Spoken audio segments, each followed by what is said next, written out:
14 milliard dollardan ortiq pulini xayriya qilgan milliarder. Tasavvur qiling, bir kishi butun boyligini jamg'arib, keyin uni boshqalarga hadya qildi. Bu inson Sulaymon al-Rojihiy. U oddiy dehqon oilasidan chiqib, dunyoning eng boy insonlaridan biriga aylandi. U Saudiya Arabistonidagi eng yirik islom banklaridan biri Al-Rojihiy bank asoschilaridan bo'ldi va boyligi 16 milliard dollarga yetdi. Lekin u o'z boyligiga emas, xayriya qilishga oshiqdi. Hayotining oxiriga kelib 14 milliard dollardan ortiq pulini saxovat yo'liga sarfladi. U 6000 ta masjid qurdi.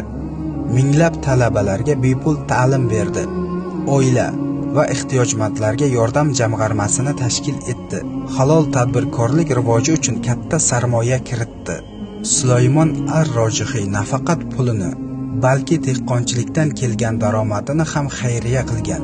Uning 200 ming tup xurmo daraxti bor va har yili Ramazon oyida tonnalab xurmo bepul tarqatiladi. U shunday derdi: boylik sinov. Uni to'g'ri ishlata olsang, haqiqiy g'olib sen bo'lasan. Bizda milliardlar bo'lmasa ham yaxshilik va mehr ulashish imkoniyati bor.